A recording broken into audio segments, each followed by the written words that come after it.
We are live.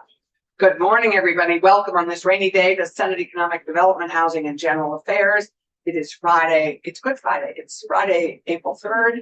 And we are here primarily discussing landlord-tenant issues. But first, we're going to confirm Kendall Smith, I hope. And we would then have it. We're all teed up for that to be on the floor. One of you can sit here because Chan is there. And Chan has my bed. Okay.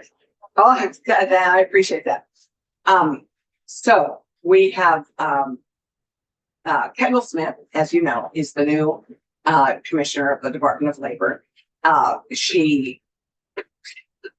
have known Kendall since she started to work in Vermont. And since she graduated from American University, grew up in Calais and Barrie, came back just because she missed Vermont and wanted to make her life here. That was such a great active choice. And she immediately was hired by Betsy Bishop, who, of course, many of us worked closely with at the chamber. And she worked, I first knew her when she was being government affairs person for the chamber here in the building. And then she went on to run be the executive director of the Vermont Future Project. And then from that, she was hired to be the government affairs and policy person for Governor Scott, which she did incredibly well for 8 years. I mean, she has had a terrific, and in that time, she and I worked very closely on a lot of economic development issues, primarily workforce development.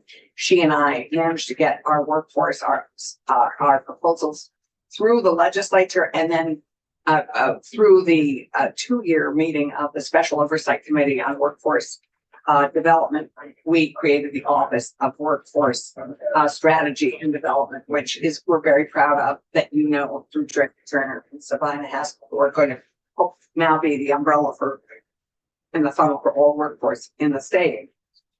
She then last January was appointed Deputy Commissioner of Labor, and then assumed and was appointed to be commissioner in October this fall.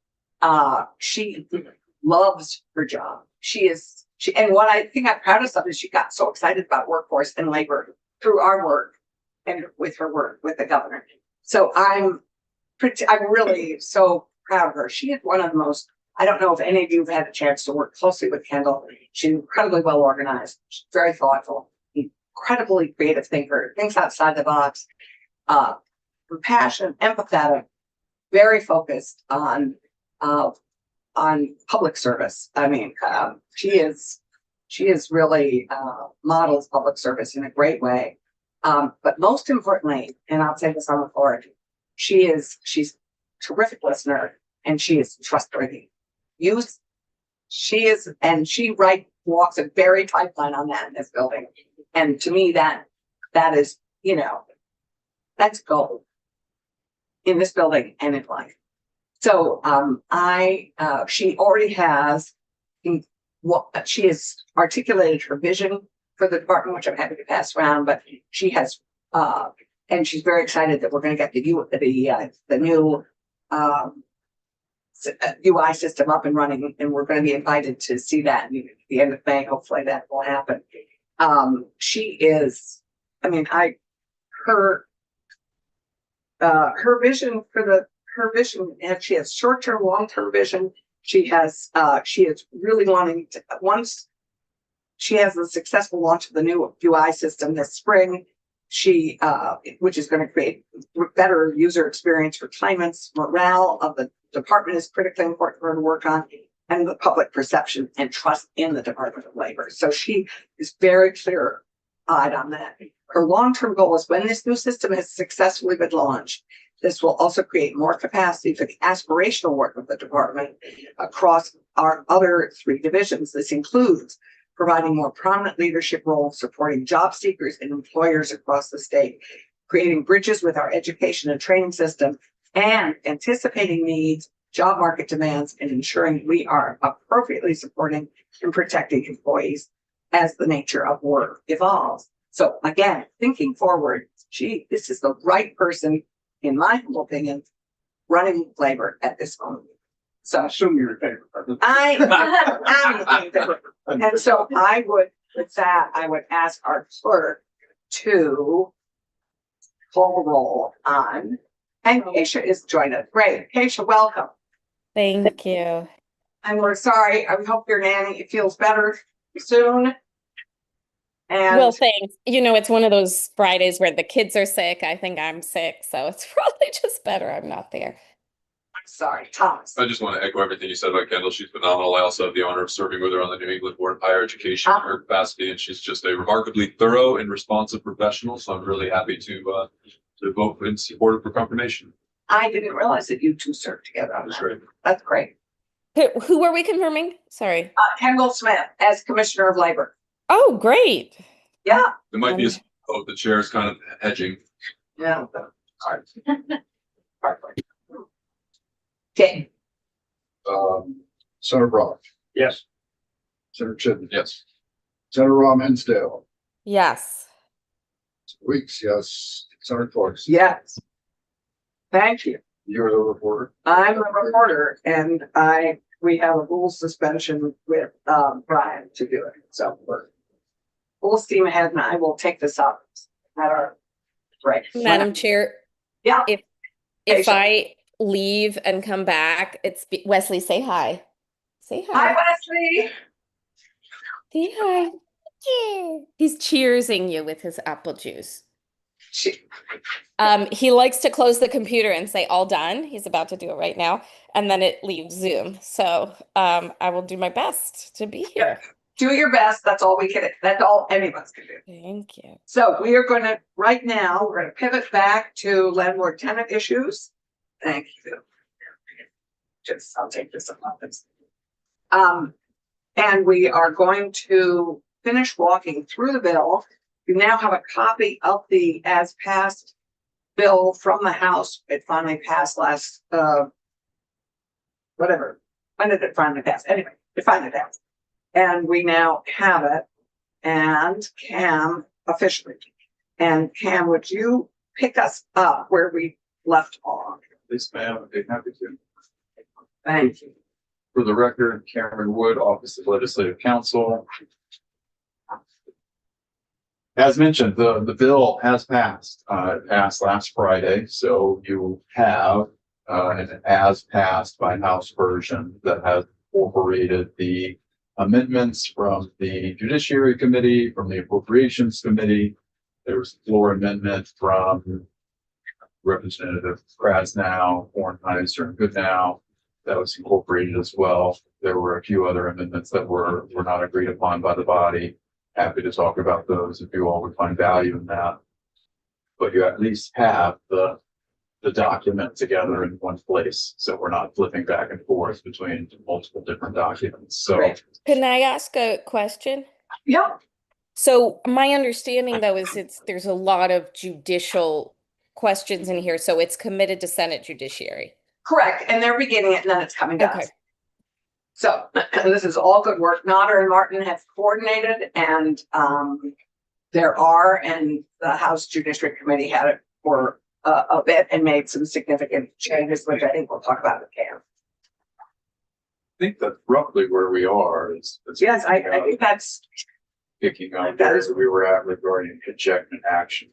Okay. I'll get there. Just one second. I want a few quick things. I'm going to pass out something I pulled together quickly at your request. I'm not going to go back to this necessarily unless you would find value in this, but this is at least, it's a side by side of the. Did you send it to Kiara? Yeah, no, I just finished it 15 minutes ago. Okay. This is just the termination notice period. Oh, yes, this is what we asked for.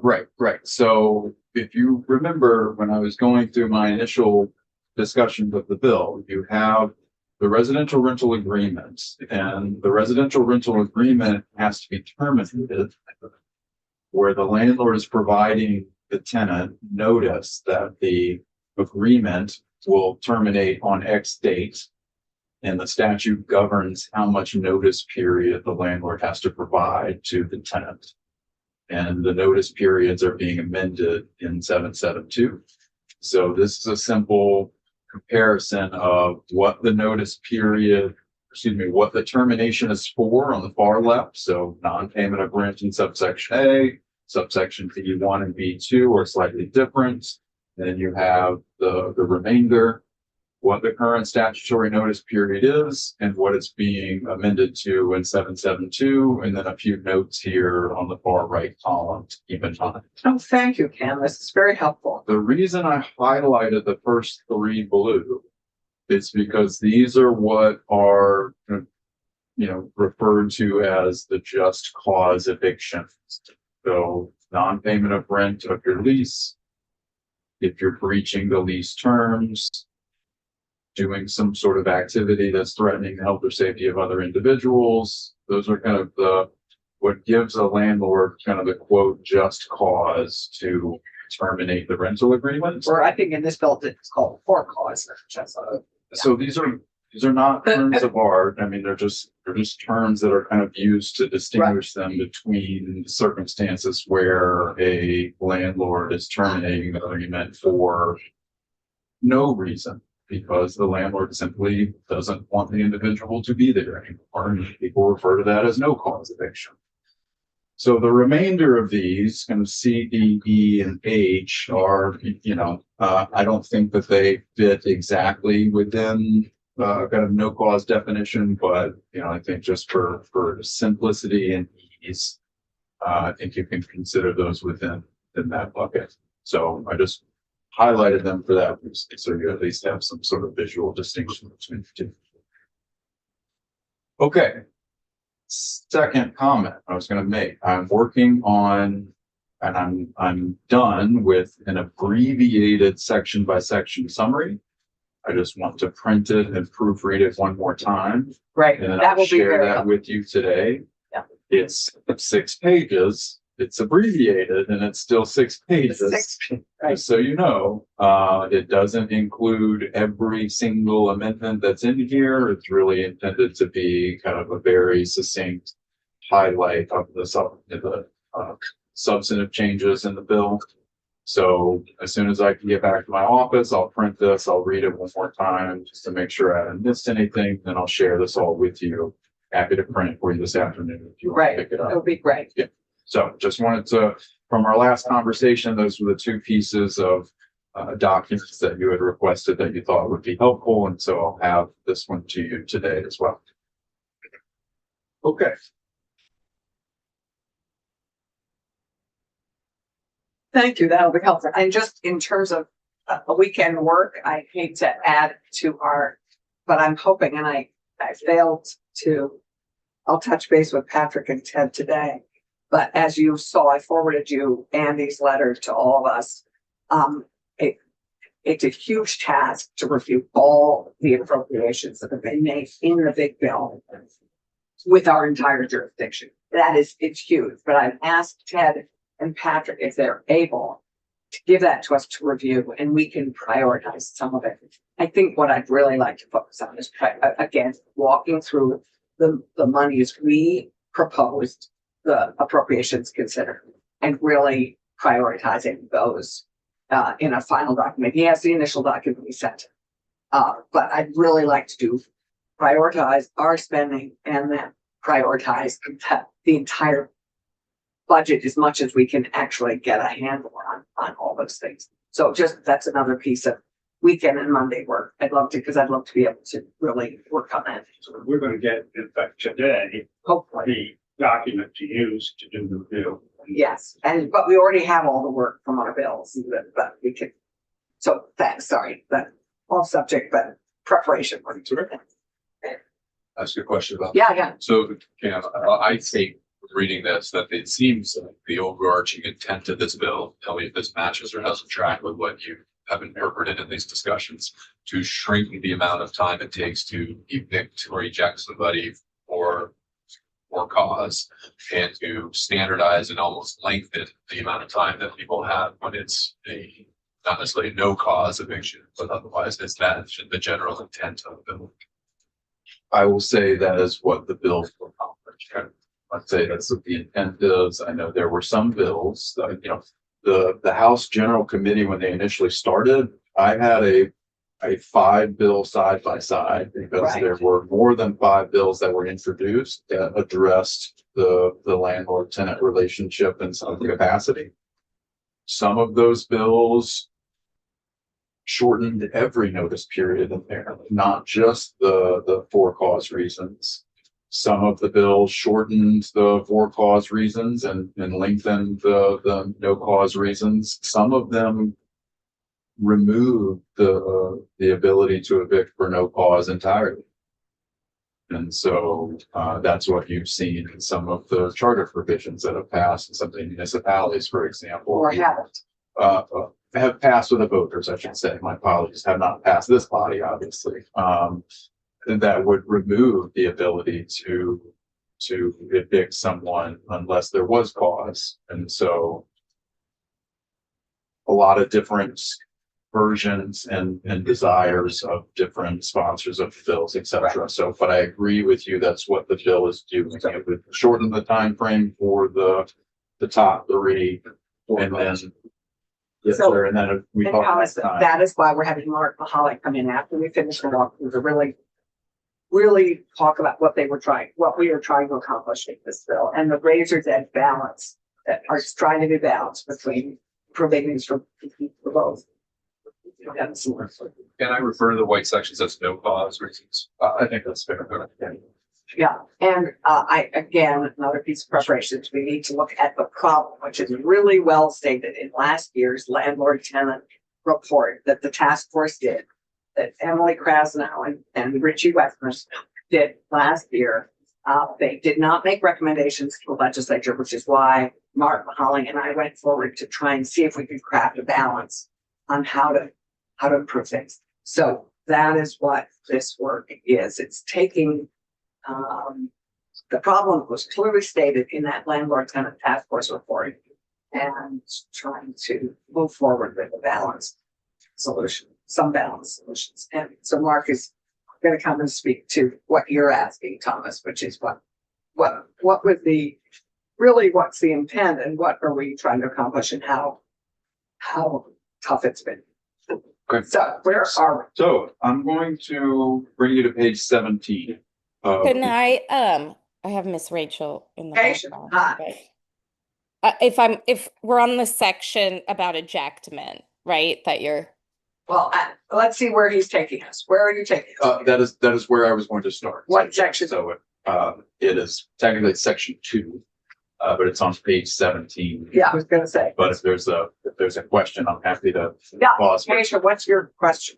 no, I wondered if you were speaking to the transition into this section, and I just wanted to make sure we had some history here that this was originally proposed by Senate Judiciary last biennium, perhaps in bienniums prior to that. And our committee raised significant concerns about the legality of accusing someone of some kind of infraction or some kind of behavior and then removing them from housing on that grounds. So I know you said the chair of housing might come into here to talk about that, but I've always seen that as a judicial question. That's a very much taking someone's rights away. And it is, and that these sections were rewritten by House Judiciary. Yes. Okay. So what you're looking at, Keisha, has been rewritten by House Judiciary. Okay. Yeah. So And what Notter is considering in Senate Judiciary next week. Yeah. Yeah. And so maybe we don't get too deeply into these sections until judiciary has done their work because they're straight judicial questions of people's rights. Correct, but I think we need to understand. So let's at least walk through what House Judiciary did. So as I mentioned, and I'll start again, these things do go hand in hand in that you have a residential rental agreement the landlord has to terminate that agreement. That is the first step that has to happen if you're wanting to remove someone from the location. The rental agreement has to be terminated. And so depending on the reason you're terminating the agreement will depend on how much notice time you have to give the individual.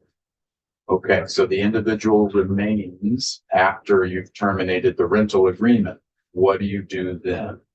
And the statutory language says you can bring an ejectment action to get a court to order that you, landlord or tenant, have the right to possess the property. If the landlord is deemed to have that right, they get a writ of possession issued to them by the court. That writ of possession is then served on the individual by the sheriff. And then at some point later, depending on the statutory section that issued the writ, could be 5 days, 7 days, 14 days later, the sheriff will show up and physically remove the individual if they still remain. So that's the process that the landlord has to go through. What we're moving into now here on page 17, starting to talk about ejectment, that is the second phase of the process. So we've talked about the termination, the notice periods, etc. Now, individual remains and landlord is wanting to proceed with the court case to eject the person. That's what we're going to move into here. And so the House General Committee did pass language. They had their own new statutory construct here regarding ejectments, and the House Judiciary Committee reviewed that and then offered an amendment on the House floor to make changes to what was proposed by House General. So what you have is, Madam Chair, if you mentioned what the House Judiciary Committee worked through. So the first piece here, and I believe we touched on these last time, but I'll back up just a little bit so you can kind of keep it together and talk about ejectment holistically. You have a section that's being added in that says that when a motion is filed for alternate service of process, the court has to rule on the motion prompted. This is a circumstance where, as you know, you're going through the court process. You have to have, you have to have the things that are filed served on the other party. What do you do when you can't effectuate service on the other party? There is a rule in your rules of civil procedure that allow you to go into court and request an alternate service of process. One of those could be a TAC order. And so this section is stating that when that motion for alternate service is filed, the court needs to rule on it promptly. Now we're moving into, in section 3, we're going to talk, as you can see there on line 16, we're moving into chapter 169 and title 12. Sorry, just curious, do we define promptly anywhere? Promptly is not defined. And as I mentioned last time, the bill that came out of House General had a specific time frame on it. I think it was like 3 days, it was 3 or 5 days. And the judiciary is testified that you are beginning to, if you require the court system to rule on something within a specific time frame, you are beginning to tread on core judicial functions, the separations of powers that exist between this branch and the judicial branch. Yes, that I appreciate was the subject of some discussion. But it would be interesting for us to explore what promptly means as a result of no specific days. A question for the Yeah. judiciary. Yeah. So section 3. So as I mentioned, we're in court procedure title 12, chapter 169. This is the chapter that governs ejectment actions that are brought. And so as you can see, subchapter 3, superior court ejectment. There already exists a process to bring an ejectment action against an individual under a termination of a rental agreement. And so what this will do, these next few sections, it makes some small changes to the current process, but then it creates an entirely new subchapter to govern the ejectment case that's brought for a termination under A or B. for a kind of quote, just cause termination. For late payment of rent or failure to allow access. For late payment of rent or just as a global thing, breach of the terms of the rent agreement. That's how the statute. And limits the it. new statutory language is, It's gonna be a few pages down. I'll get there in just a second. So first thing this does is in the current process, there is a rent escrow section where the landlord can request that rent be paid into court during the period of the ejectment case. There's a technical amendment here at the beginning to fix the fact that there are currently 2 subsection A's in the statute, removing one of them. The key pieces here are going to be on subsection D. So when the landlord has filed this motion to have rent paid into court during the process, the court can order, here on lines 15, full or partial payment into court. This amendment would remove the court's discretion there and would require the court to order full payment into court if the court determines that it's owed. There is a subsection G on page 19 that allows a tenant to file their own motion to request for that amount to be reduced. At one point, G was struck and it was just full payment only, no partial. And the Judiciary Committee wanted to keep G because they felt that it may be appropriate for a tenant to request partial. And then lastly, there's the inclusion of this new language in subsection I, which says the parties may come to an agreement and at any time by motion file to have that amount reduced. That's the first amendment there. Thomas. So I raised this before. I have concerns with this section and I'd like to hear from advocates at some point as to what the intent is. I don't want to take away the judge's ability to use his judgment.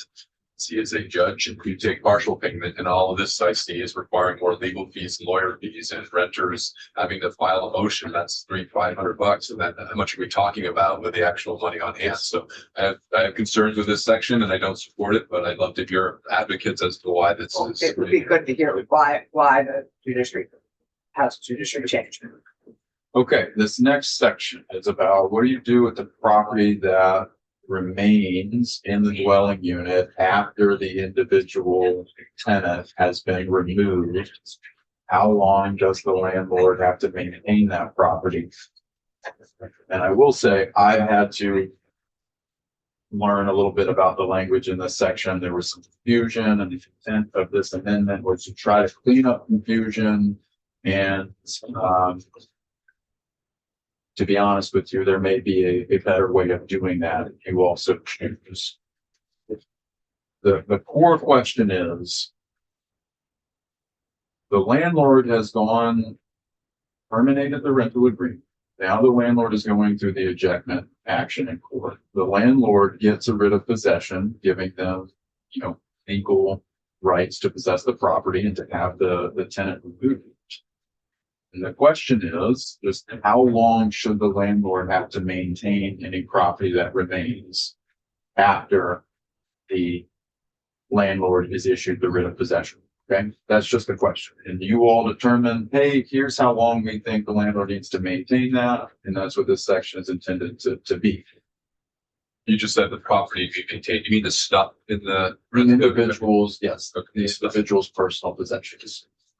Initially, this section said what was on line 15. The landlord had to maintain the property 15 days after the writ of the possession is served.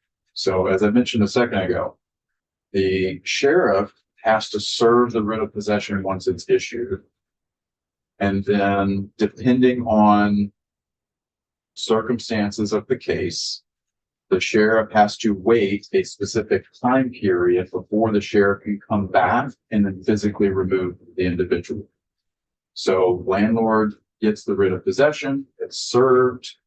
The court could order that the sheriff have to wait a certain time frame beyond what's required in statute, but the statute mandates at least a minimum of, depending on the circumstances, and this bill could be 5 days, 7 days, 14 days.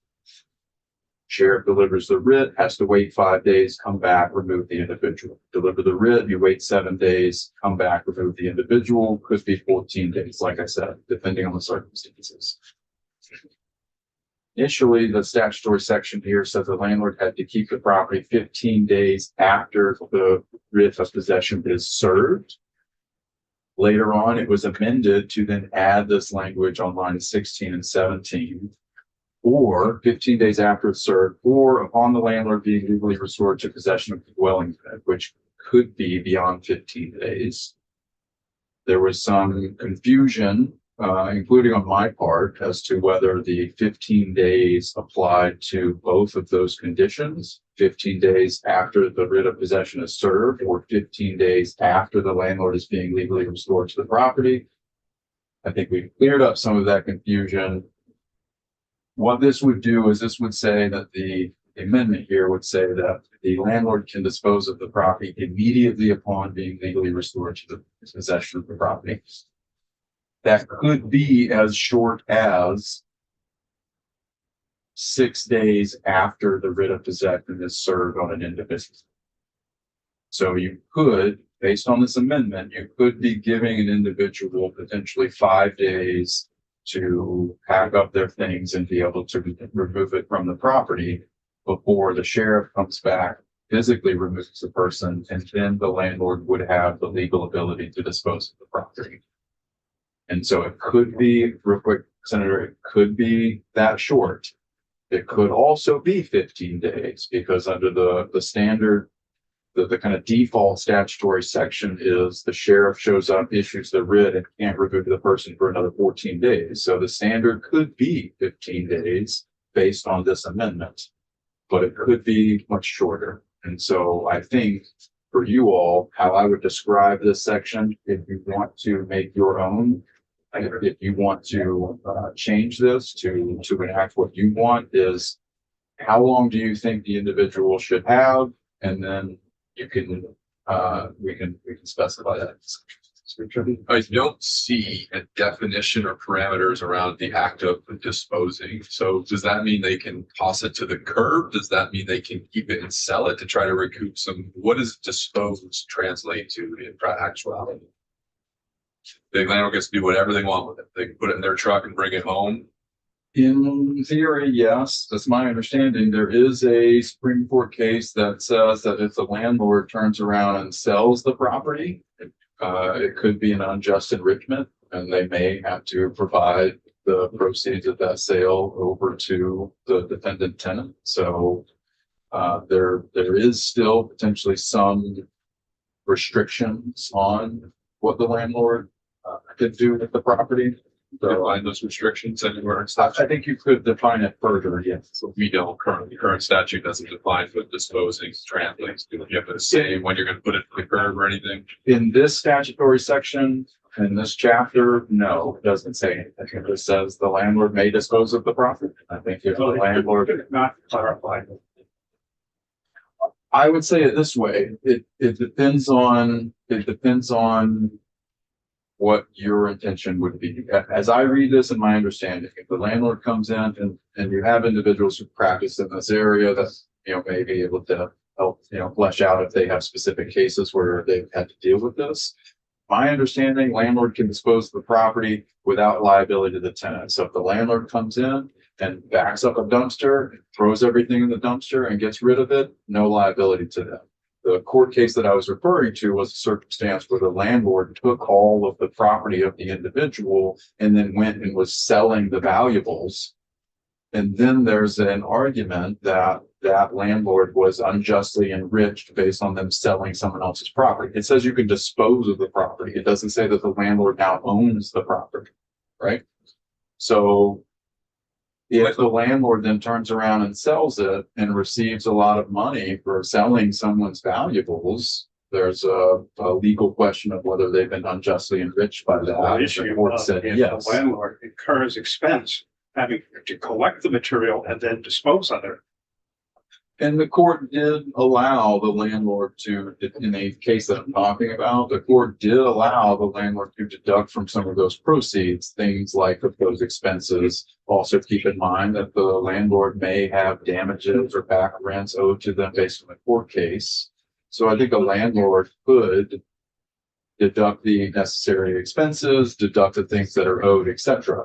My point is simply that if the landlord were to take possession of the property and then turn around and try to sell it and then just pocket all the cash, the tenant does have a claim against the Well, I landlord. think that was done by not addressing the issue of who's responsible for what. We have created a situation that invites litigation, which we have enough litigation now. And I think it would be much simpler to express clearly what we intend and what should happen. Any other than? So I agree. I just maybe from the advocates and the people on the ground, how does this usually translate to and we what will- actually happens? So we will get to that as when we have. Okay. So I'm Sorry, going beforehand, sorry. to move to page 20, the bottom of page 20. Okay, so this is the new ejectment process that I mentioned. There currently exists an ejectment process. This would create a new subchapter. And this section 4861 says this, most of this language is just going to be standard to what currently exists in the statutory section. Just authorizing the landlord to bring an action in Superior Court to restore them to possession of the property. Key thing here, though, is this language here on line 15. After termination of the lease under 9 VSA 4467A or B. So what does that mean? That means that if you're terminating the rental agreement for any of these other kind of quote, no cause reasons, you have to follow the current statutory structure. Current statutory structure only provides for expedited process, quote, expedited process, if there is an unlawful occupant on the premises. Or conceivably, if the landlord asks and files the motion to have rent paid into court, and the judge orders rent paid into court, and then the individual tenant fails to comply with that order, the statutory language does provide for kind of an expedited writ to be issued in that circumstance. But as a general matter, the current statutory framework, unless it's one of those two circumstances, unlawful occupant, rent into court, there's not really any time frame built onto when the court needs to hear a hearing or when the court needs to issue a writ or make a final judgment, etc. So what this subchapter 4 would do is it creates this new process, but only for termination under A or B. Now, section 4862, standard language describing that the what the landlord has to provide as part of the complaint, copy of the rental agreement, the notice to terminate, including the affidavit required. If you remember way back last week, the week before, we talked about if the landlord is terminating the rental agreement under subsection B because there's a breach of the rental agreement or there's some sort of activity that's threatening other people, the landlord has to provide that individual with an affidavit setting forth particular facts with sufficient detail describing the events.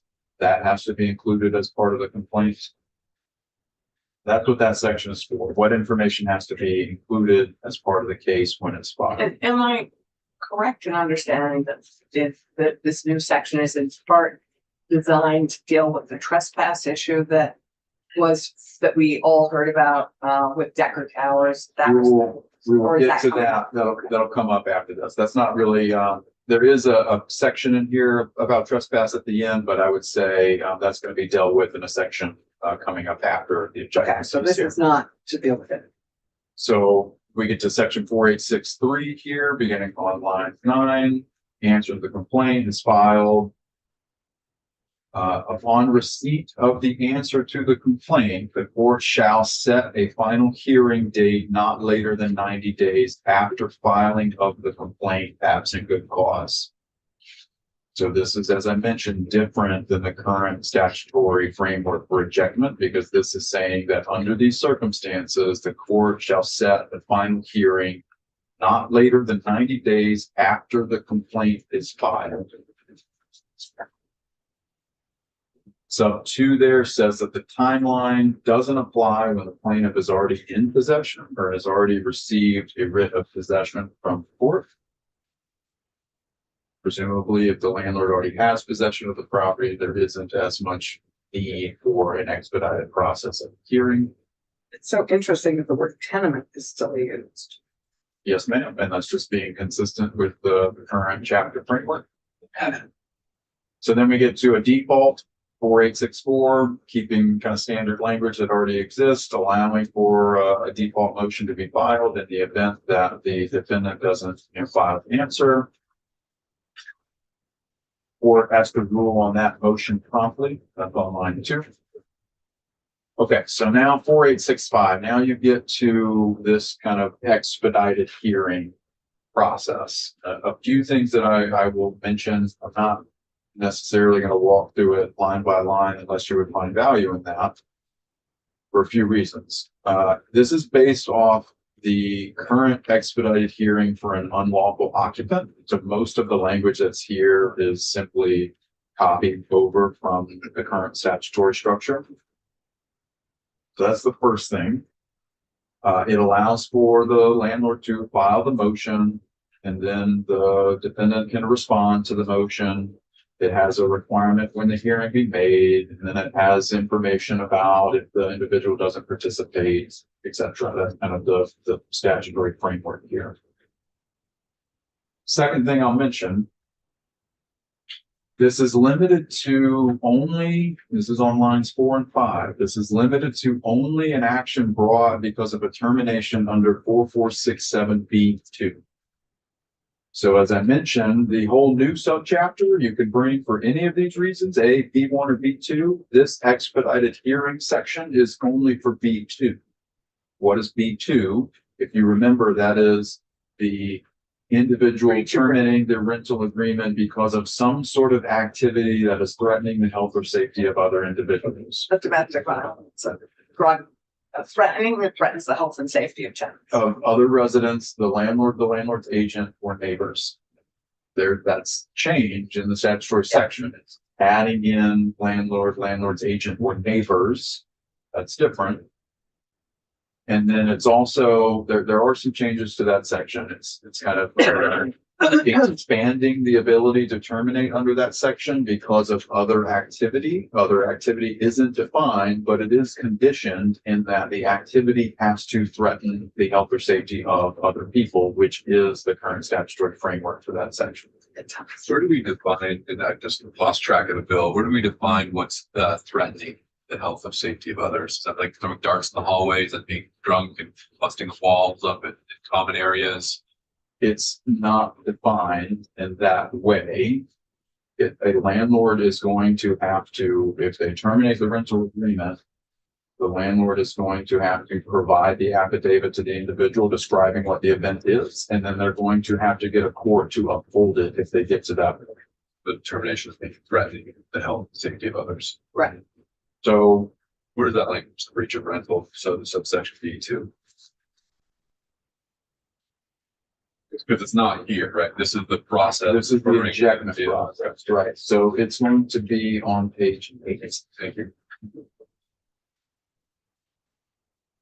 Currently, that section is, it needs to be criminal activity, illegal drug activity, or acts of violence that threaten the health or safety of other people. So I look down on lines 16, 17, page 8. Yeah, Here, it's like go there and we can pull it up real quick. step number 2 on line 16.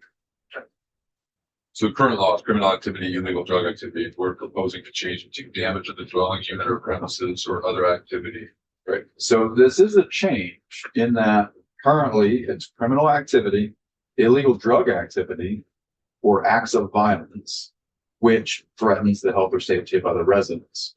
This is being changed, so it would be acts of violence, damage to the dwelling unit, or other activity which threatens the health or safety of other residents. So you're saying that the activity at this point, the other activity doesn't have to be criminal, doesn't have to be drug activity, but it does have to threaten the health or safety of other people. So that could be, is that's a bunch of change. stuff. So it. Breaking bottles of glass out in the hallway, that's threatening the neighbors. People could step on it, that's not necessarily illegal, but that would qualify in this case. If you're drunk, you smash a bottle and now there's broken glass, people are cutting their feet. I think there's an argument to be made that that's activity that threatens the health. My and guess safety is of it would other have to be regular activity for it to be. So two things there, and this is important because it's going to bring me back to the ejectment section that we were just reviewing. It doesn't have to be a repeated activity based on this. The termination language doesn't require there to be anything ongoing. It could be one Wow, okay, it instance. could be one incident. Well, one violent incident would be Right. enough. It has to be activity that threatens the health or safety of other people, but it could be one activity. And then It could be a domestic violence, it could be a.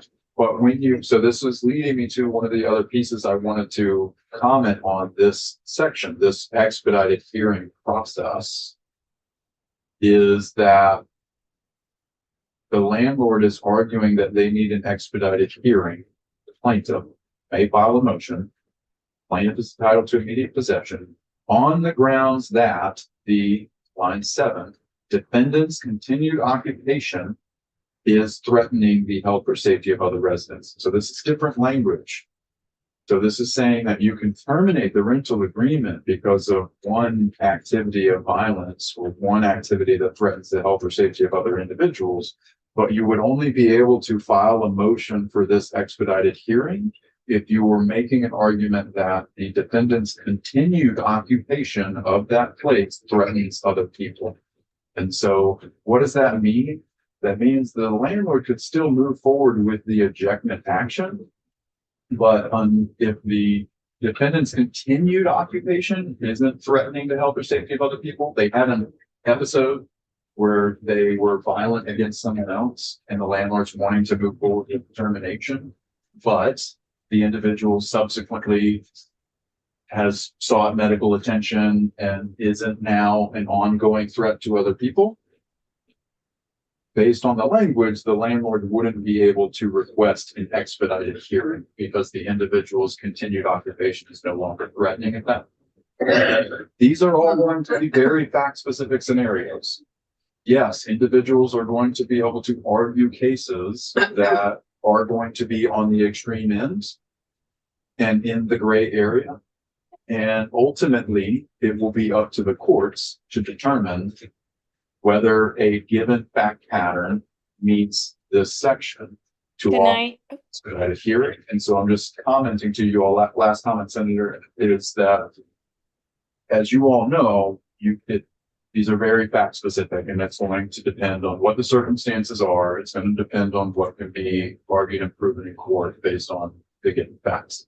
I could just wrap up my point. Yeah, Aisha had a question. My point on this, I just want to flag, and I think Senator Weeks has had his hand up for a while. Oh, on this. sorry. I'm seeing this change from criminal activity, illegal drug activity towards threatens the health and safety as creating more gray area with less fact specificity. Because I think that is much more open to interpretation, whereas criminal activity and illegal drug activity, that seems like a bright white line that if you cross it, you know what it is. But Yeah. But I think you've talked about other threatening things that might not be reach the level of criminality, but have big impact on others. David and then Keisha. So all the fortification. Okay, Keisha and then David. I appreciate that, David, just because I already have some noise in the background. So I would just, this is just my suggestion. And I've made this suggestion to Senate Judiciary as well and the chair.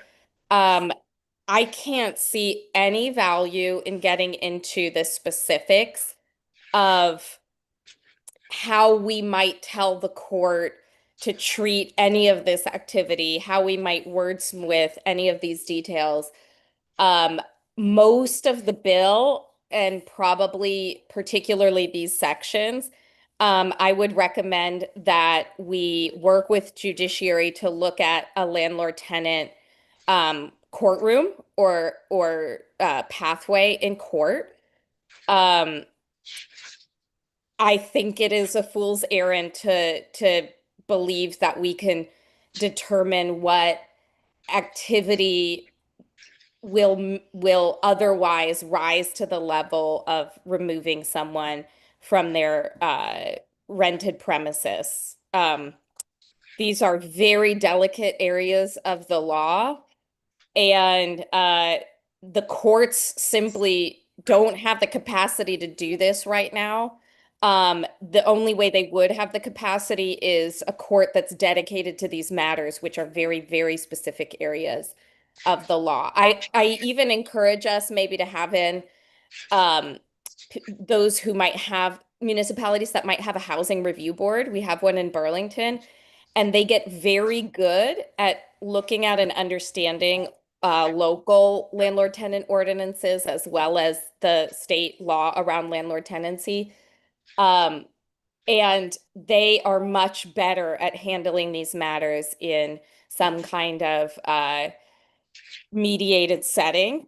So I just think I would, for Yeah. most of this, I think it would be a waste of time for us to get into the details than to just wait and see if Senate Judiciary would be willing to entertain a landlord tenant court.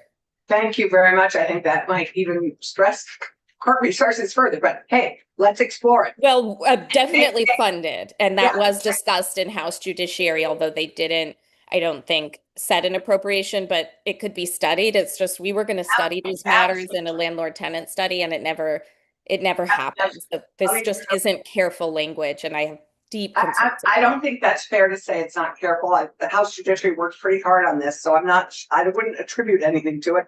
I think I think that the idea of the court is an interesting one for us to explore. And David, you have a question. I do. So you mentioned that the language between ejectment page, page 8, that includes acts of violence, et cetera, and expedited hearings on page 22, they're purposely different. One thing I see is they're missing is on page 22 is property damage as grounds for expedited removal. I'm wondering if the House committee touched that and why that property damage, which to me is as significant as threatening neighbors and such, for a landlord's perspective, why that fell I out. thought it was mentioned earlier. You can terminate because of damage to the dwelling Yes. unit that is threatening the health and Right. safety of other people. Right. The expedited hearing language is the defendant's continued occupation of the lands is threatening the health or safety. I think you could probably make an argument if they're continuing to destroy property while they're there. But if it's internal to the apartment, Yes, it's not threatening anybody outside. right. Agreed and understood. Yeah. I'm just wondering why that. The House General Committee initially had a different construct here. And it was that if there was a termination under B2, so could include damage to the dwelling unit, there would be an initial show cause hearing where the parties could submit written affidavit evidence, and then that would be it. No requirement of live testimony. And then if the court felt that there was live testimony needed, then it would move to a final hearing, which would be, within a specific time frame of the initial hearing. There were a lot of concerns about the structure of that process, both relying on, out-of-state written testimony without having the ability for live testimony and cross-examination at the initial hearing. There were concerns from the judiciary about the workability and the ability to implement that kind of system. So that's getting me all the way around to, I don't know how much discussion the House General Committee had on this, because this language here that you see under this expedited hearing was really worked out in judiciary. And I don't recall that having come up in judiciary when I was there, but I wasn't in the room the entire time. So I have a cautious question, and David's for Mark when Mark comes and joins us. Mark is coming to spend some time answering exactly this kind of question. So Keisha, I've got a pin in your court question, and David wanted Here's and Tom, some here's too. And so I think, for you all moving forward, the questions would be, do you feel that there should be an expedited hearing process? First question, yes or no. If you feel there should be some sort of expedited hearing process, then it's for what reasons? What are the reasons Right. for termination that should fall under that expedited hearing umbrella? And then how long, do you want to provide in that circumstance? So that leads me kind of to the last point I was going to make regarding this section is, as I mentioned, it's based on something that's currently in law. I mentioned the difference between the language regarding the termination notice and the continued occupation here that was intentional. And then the last thing I was going to comment specifically or highlight is in the subsection B, which is that the hearing has to occur not later than 21 days after the motion is filed. So that's a pretty quick turnaround from the court. And so, when the motion is filed, so it could be filed with the complaint, in which case there is a very quick turnaround time between complaint being filed, the defendant has 21 days to answer. Technically, the hearing needs to be held within 21 days, absent good cause. I imagine the court would extend that out because they're going to want to provide the other party the opportunity to file the answer. And so that may be some things that you want to think about as you're discussing what should the time frame be for the expedited hearing. And Can this is what House Judiciary Land. Yes. Yeah, Keisha. I'm not on Senate Judiciary, but you simply can't make the court do anything, as we determined in many of our housing bills. The court Um, has advocated for itself very heavily in House Judiciary, and this is where House Judiciary landed. All we're doing is hearing this for the first time, and as you know, Senate Judiciary is addressing these sections. Yeah, so I would just say I don't think it's our place to hear anymore except from the courts about how impossible this would be to do. Well, anyway, let's finish.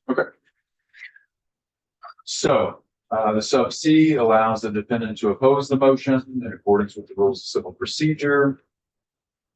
If the defendant fails to appear at the hearing or to file a response, then the plaintiff is entitled to a judgment by default. If the court finds, in sub 2 here, if the court finds the defendant's continued occupation as a threat to the health or safety of others, then the court orders judgment in favor of the plaintiff. And then it has here where the sheriff, so if the writ is issued, the sheriff has to serve, this is line 16, serve the writ upon the defendant and not sooner than 5 days, put the plaintiff into possession. This is what I was referring to earlier. The time frame between when the writ is served and then when the writ is executed on by the sheriff is different depending on the circumstances. This would have it at 5 days. So plaintiff landlord gets the judgment, the writ's issued, the sheriff delivers it. 5 days later, they're going to come back and be able to remove the defendant from the property. And then again, keep in mind the change above about the landlord being able to dispose of property then immediately thereafter. It's a shorter time frame than what exists as the default under statute, which is 14 days. So, okay. Cost judgment for the plaintiff, section that allows the plaintiff to have judgment and also rents due, including damages and costs. And if the written rental agreement provides, the court can award reasonable attorney's fees. So this is what I mentioned as the default, the writ of possession. Page 24, lines 2 and then 4. If the writ of possession is issued, the sheriff serves, and then no earlier than 14 days after the writ is served, put the plaintiff in possession. The default is 14 days. The expedited hearing would be 5 days. So, By the way, there are lots of dates here. yes, Is there comfort that the people involved, sheriffs, or so can adhere to these dates? Are they reasonable dates? Some of the dates exist in current statute, the 14 days, that's kind of the default under the current ejectment process. I was not in the room when the sheriffs, the House General Committee did have one of the county sheriff's office come in. I don't know if it was the sheriff that came in and testified. It's not sooner than or not earlier than, so it could be after that. And, I think generally speaking, my understanding is the sheriff will fit it in, when they can. And I think they do, my understanding is they do adhere to the timeframes for the most part, but it's also going to depend if they're able to, locate the individual at that time. They show up on the property as the individual they are, etc. But I don't remember there being any that I was aware of or made aware of any significant concern about the sheriffs about the timeframe, but I was not in the room. We certainly ought to ask. Yes, sir. As one of these things back originally. Yes, sir. Okay, last two sections there, again, property remaining, similar language to what you have above regarding immediately after being legally restored. So keep that in mind. If you want to make amendments to the sections above, we would make a corresponding amendment here. Trespass order after being legally restored to possessions of the dwelling unit, the plaintiff may issue the defendant an order against trespass for the entire premise subject to the ejectment action. It has to be done in accordance with 13 PSA 3705, which is where we're going to transition into from here regarding trespass. Section 4 is a purpose statement stating that the next section, the intent of it is to overrule the Vermont Supreme Court decision in State v. Dixon, which was issued in 1999 and allowed the landlord of a dwelling unit to obtain a no trespass order prohibiting a tenant's invitees or licensees from entering the dwelling unit common areas if the invitee or licensee subject to the order has violated the terms of a lease agreement. Then I'm just gonna walk through this language and I'm gonna pull back and we'll talk about trespass kind of globally. Next section, section 5, amends the criminal statute regarding unlawful trespass, adds in a sub G1, which says that a landlord may cause to be served an order against trespass, prohibiting a tenant's invitees or licensees. I'm just going to refer to them as guests at this point. That's the statutory language. They're an invitee, they're licensees, they're guests.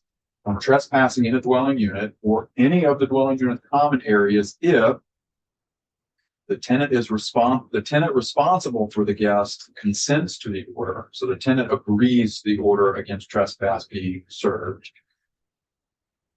The invitee or the licensee subject to the order is violating the terms of the lease agreement, or the guest is violating state or federal law while on the premises. So then I'm going to pause it because there's a definition of dwelling unit and tenant, which simply refers back to the same definition to the residential rental agreement chapter. So I'm going to pause here and talk about kind of trespass for a minute. You have this case, State versus Dixon, which trying to remember the exact circumstances. The individual who had a criminal case brought against them for criminal trespass was in the common areas of a given location. I don't remember exactly the apartment building, but they're in the common area. The common area being, could be the lobby, the stairwell, the elevator. They had been issued a no trespass order, but they were a guest of one of the tenants who lived at that location. And because they were a guest and had been invited, the tenant who has the lawful right to occupy that place, they have a constitutional right to have guests and to, bring individuals they want into their property. And so, the court said, based on common law, that you couldn't prohibit that individual from being in the common areas because they were a guest of somebody who had lawful rights to occupy part of the premises, right? So you couldn't uphold the trespass order against the individual in that circumstance. What this language is intended to do is to say that adding in statutory language here that if the tenant consents to it, or if the individual is violating the lease agreement or violating state or federal law, that the landlord does have the right to issue a no trespass against that individual and exclude them from the common areas, despite the fact that the tenant may be inviting the person to the property. And so it is intended to overrule the Supreme Court case in State v. Dixon. The Supreme Court case was not based on some sort of constitutional argument. It was based on a common law right and based on the language in the statutory section that exists in the sub A. And so there is a discussion point that you should have, and you should hear from advocates about concerns that this language may inappropriately give a landlord authority over who is able to invite onto their property or not.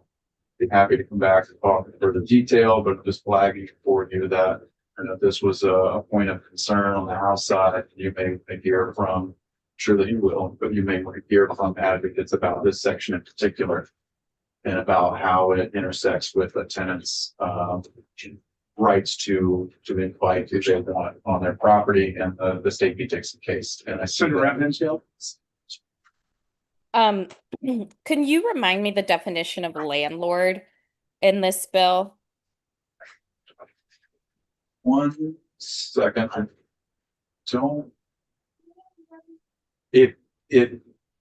There is a definition of landlord defined in the residential rental agreement chapter, which is the owner, lessor, or where applicable, sublessor of a residential dwelling unit or the building of which it is part, is the definition of landlord.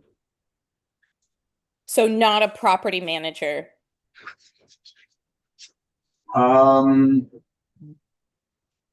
The definition doesn't include a property manager, no.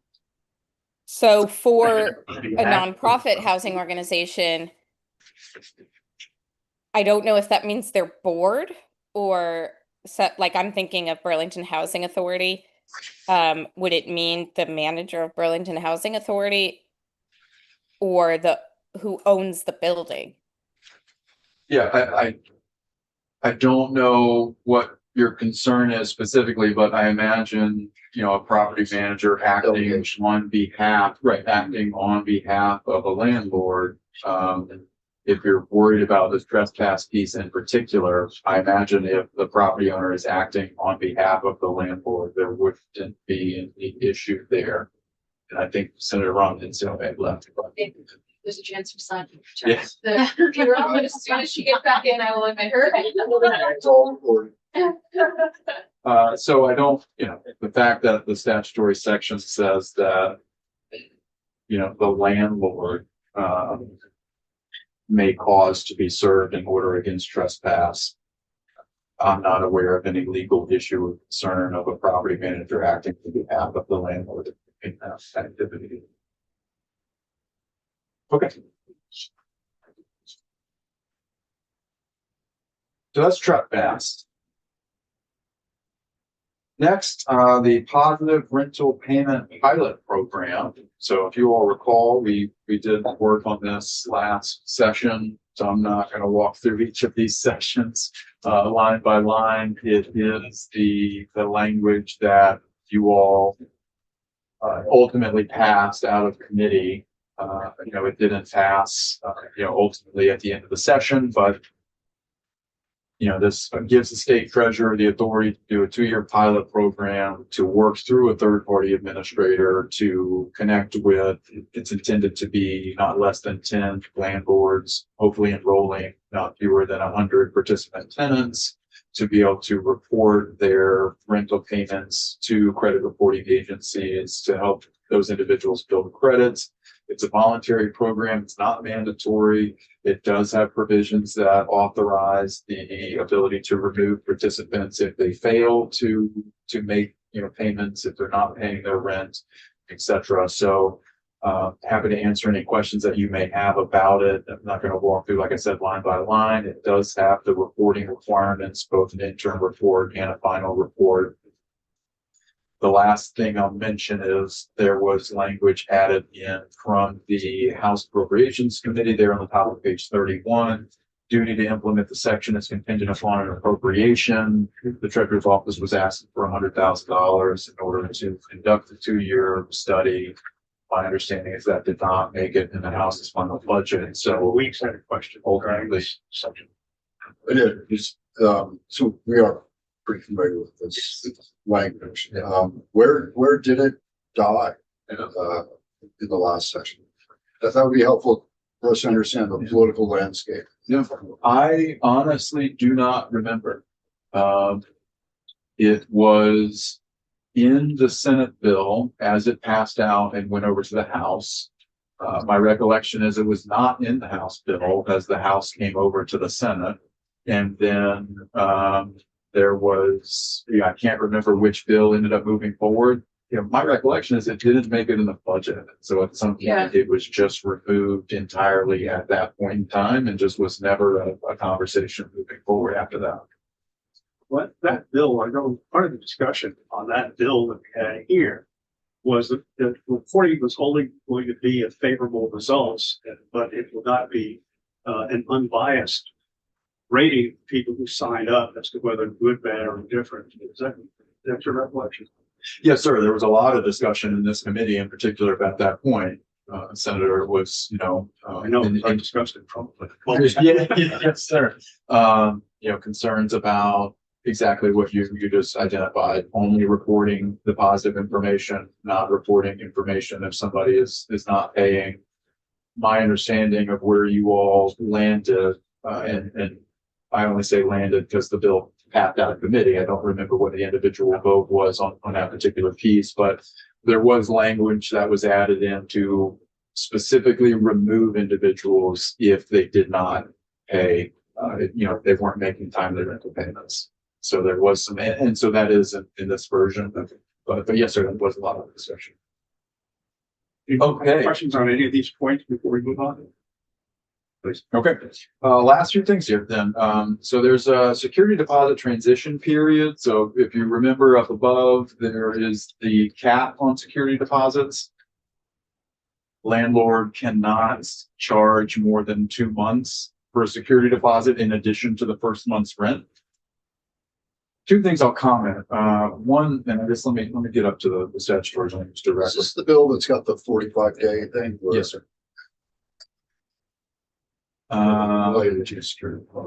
So, security deposits. Okay, so this is all the way up on page 4 and 5. This has the cap. The landlord may charge us, may not receive a security deposit exceeding an amount equal to 2 months' rents in addition to the first month's. Sub 3 allows for a pet deposit. And then, Senator, just to your point you just made down here in the sub 2, requires that half of the security deposit be provided 45 days before the termination notice. If the termination is under sub E, which is one of the no cause terminations, I should say D or E. Two things I want to mention about this and then about the section below. This came up on the floor. There is a subsection G in the security deposits section, and I'm going to pull that up so we can talk about it together.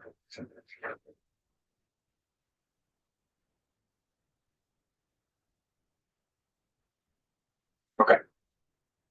This is the current statutory section regarding security deposits that's being amended in this bill. There is a, yes, sir. Yes, sir. Wait, read it.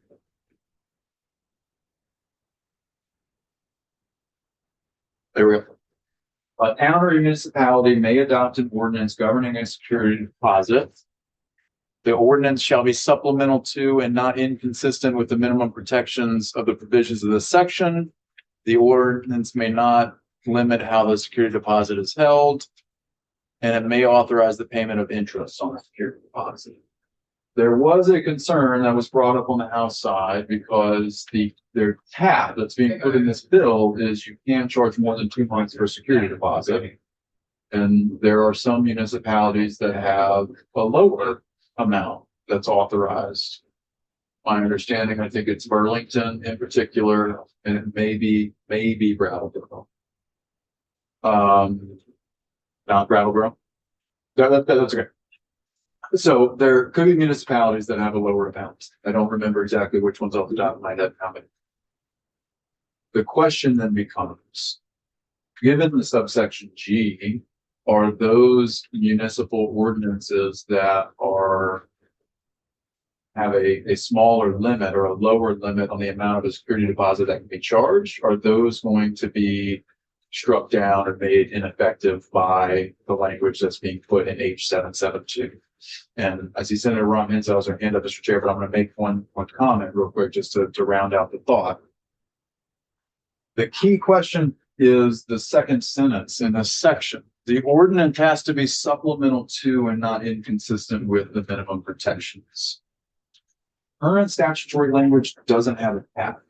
So I don't know that any of those municipal ordinances have been challenged, but I assume they're going to be upheld because it's not inconsistent with the statute because the statute doesn't have a cap. So there's nothing to be inconsistent with in that sense. If you put in a cap to say a landlord shall not charge more than 2 months rent, that's the threshold. And then a municipality comes in with an ordinance and says a landlord shall not charge more than 1 month's rent. Is that now inconsistent with the minimum protections of the section? I can't tell you what a court would say, but I think it's an argument that could be made that it is now typically, lower levels of government can provide greater protections than what is provided. But is a court going to determine by the fact that you all put into statute a cap that is listed as 2 months rent? Does that mean that municipalities must then subsequently follow that? Possibly. And so that may be something you want to discuss. There was an amendment on the floor to add in some language that would allow specifically a municipality to have a smaller cap if they so choose, but it was not agreed to by the body. So, and then Mr. Chair, I see that Senator Romney's turn. Senator Romney's up. Hands up. Thank you, Mr. Vice Chair. So I just want to highlight, and Cameron can correct me if I'm wrong, but the last time we opened security deposit law was my first bill, 2009, 2009, 2010. We changed it to allow someone to go to court and argue for a portion of their security deposit back while they were still debating the rest of the security deposit that might have been withheld. So essentially, that check is an is a commercial instrument, and cashing the check otherwise becomes a tacit consent to ending the transaction. So we had in that bill to open the Uniform Commercial Code to exempt security deposit checks from other laws governing checks as financial instruments. So I just say that because we have not opened security deposit law in a long time. I think we need a UCC attorney. At the time, it was Carl Lissman. But this is like not this is not a easy area of law to just open up or to say that municipalities can kind of do other things. That most of these are governed by the Uniform Commercial Code because this becomes a major question of what it means to be satisfied with part of this transaction and still have the ability to argue in court for the rest. So I will comment, that's not my understanding, but happy to look into this further. And I know this was brought up earlier on during the initial walkthrough, and I just haven't yet had time to go into deep dive, but happy to come back and discuss that further with the committee. So you didn't find the language in the Uniform Commercial Code that we put in that exempts security deposits from the UCC? I have not done a deep dive on it. I would say my understanding is the Uniform Commercial Code does not govern anything related to a residential security deposit. Property laws are typically governed almost entirely at the state level. And so I'm just not aware of anything in the Uniform Commercial Code that would make that code applicable to a residential security deposit. But again, but Senator, to your point, I just haven't had the chance to go back and look into what you're referring to. So if something was added there that you are specifically referring to, it could exist. I want to go spend some time to try to. It was the last bill that passed in 2010. Okay. In case you want to go look. I believe that's the last time we opened up security deposits as a commercial instrument, and they have to be done by check for that very reason.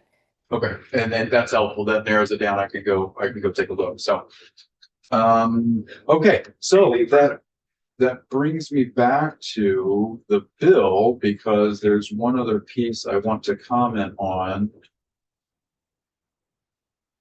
regarding security deposits. So we just talked about the cap, the state cap. I mentioned the concern that was raised about the municipal ordinances and whether there's potentially a conflict there. So that may be something you all want to keep in mind and possibly address if you want to make it explicitly clear.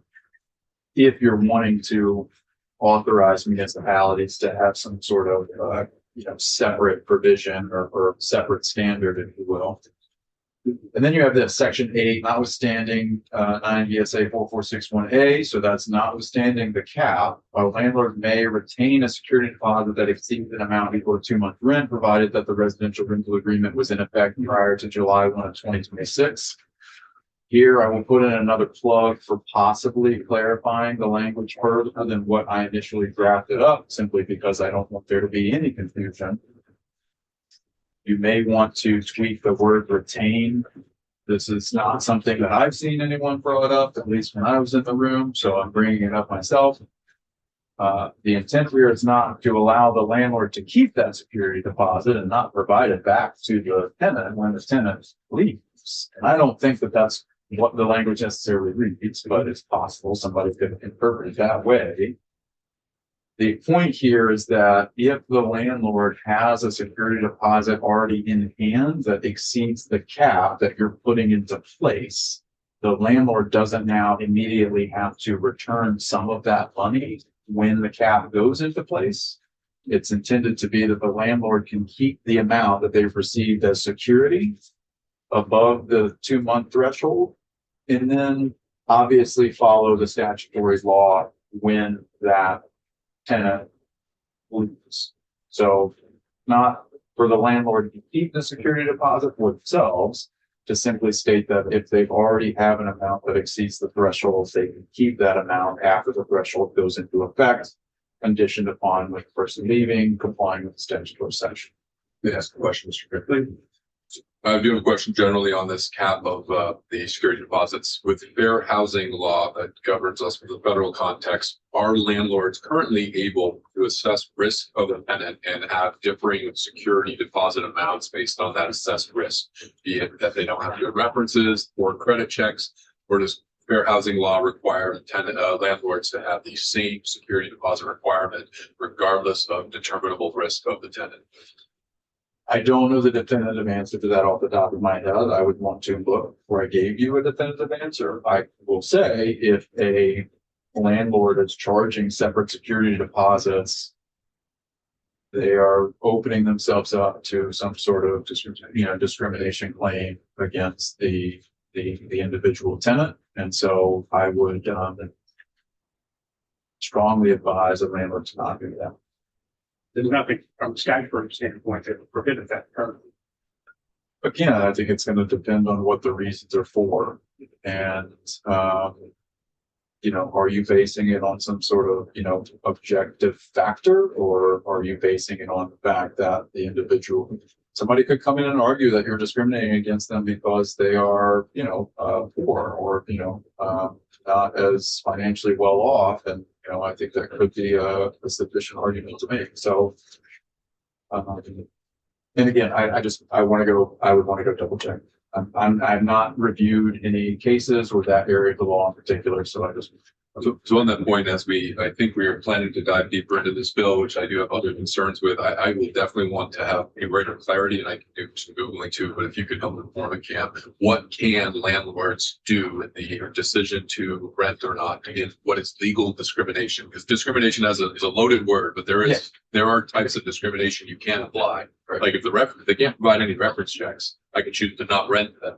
My next question is, if you can't, can landlords, I'm not a landlord, use other levers to adjust for that lack of qualification? And that's a question I'll have a lot, because it'll tie into whether or not I'm supportive of shrinking these timelines. I feel like if we can have the landlords define in contract that you have less rights at the end of the term because you didn't meet these certain circumstances. That seems like almost a better answer that doesn't involve as much of the state, but I also know there's federal overseeing laws about what you can and can't do in the landlord's context. So, yeah, I can tell you right off the bat, you can't discriminate against somebody, not rent to them because they are the recipient of some sort of, housing program voucher. But, you can have, thresholds built in to say that, you need to have, you need to be able to demonstrate this level of, financial income to be able to rent a given unit. So you see that, you see landlords saying you need this, minimum credit score, or you need to have demonstrated this minimum amount of income. And then obviously it's just going to depend a lot on factual circumstances. If you're using that to try to exclude certain populations of people based on some sort of protected characteristic. But I will go pull some stuff together. I don't get any of us are suggesting that those kinds of risks. This we're talking about, or they tore up the last apartment. We know Right. from the previous landlord, they didn't pay rent. Those kind of very pragmatic. That's like known risk. Right. It's not being discriminatory. Anyway, I think that might be something to what Senator Cheney. Yes. Totally understood. Contract based on that assessed risk. I don't know if they can at all. And I'll do some research and see if there's anything that's been put in, or if there's any cases that exist where a landlord has made that argument. See if there's a case law. We had Representative Mahali, the chair of the other committee, coming down to discuss the issues that they saw. He's due in at about 5 minutes. I've asked for it off till 10, since it's time for us to take a 10-minute break and watch the security deposits out of our brain. And this will take me 30 seconds and you'll be done with the entire walkthrough. So I mentioned the transition period. Then you have a technical training section that requires CVOEO to provide educational and technical assistance to landlords and tenants. There is similar language in here in the sub D about the duties to implement that contingent on an appropriation. I can't remember off the top of my head how much money they were requesting to do this training. But that did not make it in the budget either. So for your awareness, as the bill sits right now, CVOEO would not be required to implement this section because of the funds appropriated for that purpose. So this is a new section. New law. It's a report. Yes, sir. Nothing exists now. My understanding is they've done some similar types of training in the past. So you can see on the B1, training for tenants shall include training under the preferred renter certification program. So my understanding is they've done similar types of, services provided in the past, but ongoing requirement for them to do this, no, sir. At least not in Vermont. There may be some funding piece. You gave them money previously that had conditions for that, but at least, in the statutory section, there's no ongoing requirement. We're going And to then- take a break right now. July 126 is effective. Okay. For 10 minutes. We'll be back, and hopefully Representative Mahali will be back on to go through the issues that particular issues of the House dealt with, maybe attention specific things. So